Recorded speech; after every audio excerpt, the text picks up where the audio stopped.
আবার ফেরত আসা ঘাটালে কি কি দিয়ে শুরু করা হবে?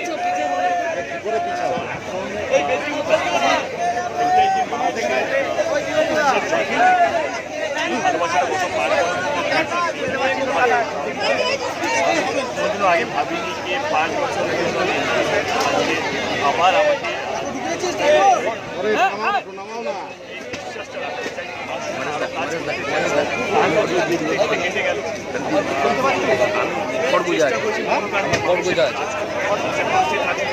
হয়তো আমার অ্যাটেন্ডেন্স পার্লামেন্টে কম, কিন্তু মানুষের কাছে আমার অ্যাটেন্ডেন্স সুযোগ হয়েছে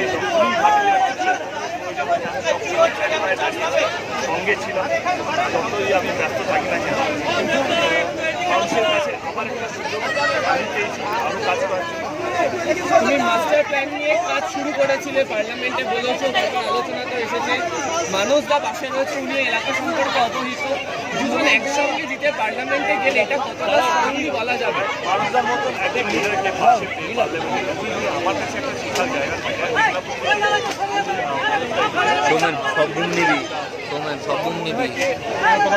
স্ট্রং হবে বাটাল মাস্টার প্ল্যান থেকে আরম্ভ করে অনেক কিছু আছে, সেগুলো একসাথে বললো আমার মনে হয় কানে পড়বে। যদি আমাদের সরকার চলে আসে তখন তো ডেফিনেটলি আসবে, কারণ এই 5 বছরে আমার অভিজ্ঞতা ছিল যে যতবার চিৎকার করছি ততবার কথা বলছি একটা কানে কারো পড়েই না। মানে বাটাল মাস্টার প্ল্যান পাস হওয়ার সাথে কোনো টাকা আসে বিভিন্ন কাজটা আটকে আছে। মানে এইটাই 5 বছরে আমার শেখা কি সরকার যদি সেন্ট্রাল যদি আমাদের জন্য না ভাবে, আমার মানুষের জন্য না, 3,000 কোটি টাকা দিয়ে মুক্তি হতে পারে, চাকরি হতে পারে, 2,500 কোটি দিয়ে ঘাটাল মাস্টার প্ল্যান হতে পারে না। মানে এইটাই দুঃখজনক আমাদের। টুইটার একটা ট্রেন্ড হয়েছে তোমার একটা টুইট, পলিটিক্সে ক্যান্ডিডেট ঘোষণা হওয়ার পর ইন্ডিয়াতে তুমি একমাত্র যে অপোনেন্টকে উইশ করেছো, এবং যেহেতু পলিটিক্যালি ফাইটটা এবছর অন্যবারের তুলনায় আলাদা, এগেনস্টে মানে যেহেতু লেফট নিয়ে আগেরবার ভীষণ ছিল, আমার মনে আছে যে সন্তোষ টানের বাড়িতে তুমি গিয়েছিলে চা খাওয়ার জন্য, এবারও তুমি লেফট ক্যান্ডিডেটকে উইশ করেছো অলরেডি টুইটে, কিন্তু কংগ্রেস না বিজেপি তাকে মেন অপোনেন্ট করে এগোবে? লড়াইটা কোনো কাজের সাথে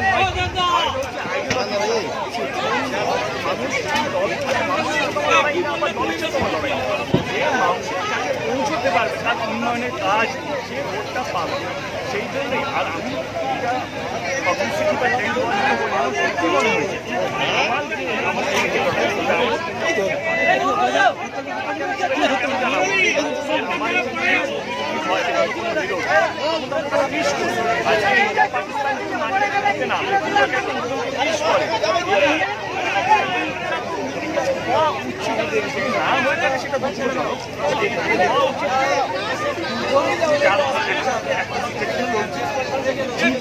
যারা মানুষের সবচেয়ে বেশি ভালোবাসা পাবে, যে মানুষকে বোঝাতে পারবে, তাদের বিশ্বাসটা আনতে পারবে যে না এই ছেলেটা এই পার্টিটা তাদের হয়ে কাজ এইটা সামনে পারবে।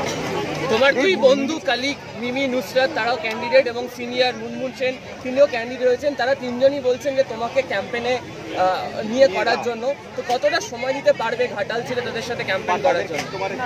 দেখো আমি ইলেকশন আমি মোটামুটি আমার এমপি হওয়ার পরে বললাম আমার 2023 সালে তো আমি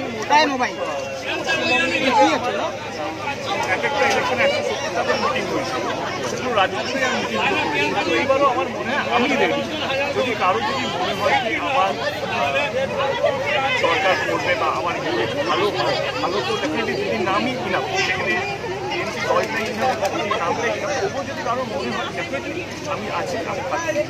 বারবার নুসরাত মিনিকে ট্রোল করা হচ্ছে, তোমাকেও অনেক সময় ট্রোল করা হচ্ছে, কি বলবে এই ফেসবুক পলিটিক্যালি ক্ষেত্রে? আই থিঙ্ক একটা দুঃখজনক ব্যাপার,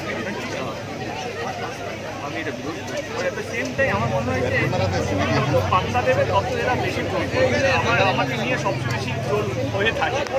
আই থিঙ্ক প্রত্যেকটা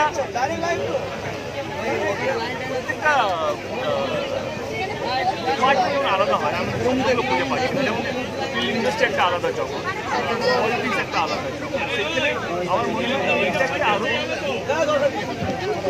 ইজিভাবে হ্যান্ডেল করা উচিত। আর যারা ট্রোল করতে ভালোবাসে তাদের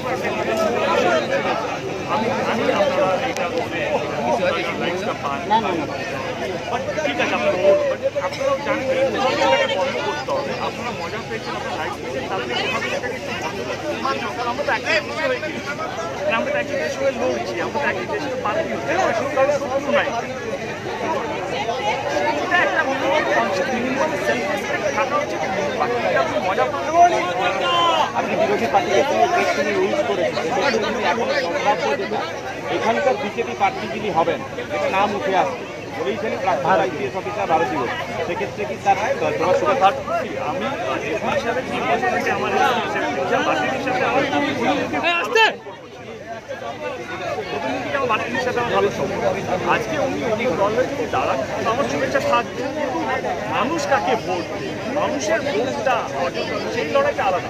সেইখানে আমি আমার কর্মীয় আমি আমার কাজ করছি, আমি আমার দলের হয়ে প্রতিনিধিত্ব করেছি মানুষের কাছে, সেই লড়াইটা থাকবে। কিন্তু মানুষের প্রতি সম্মান। আজকে তোমরা তিনটে কোম্পানি বা 3টে চ্যানেলের জন্য হয়ে কাজ করছো, হয়তো টিআরপির জন্য রেটিং তোমরা শত্রু একজন, হয়তো তখন ক্যামেরাটা বন্ধ করে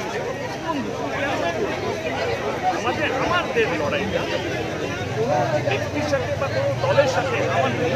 হ্যাঁ, মানুষের কাছে যাওয়া, মানুষের কাছে করে মানুষের কাছে আপনারা কি করবেন সেটা বললে বেশি ভালো হবে।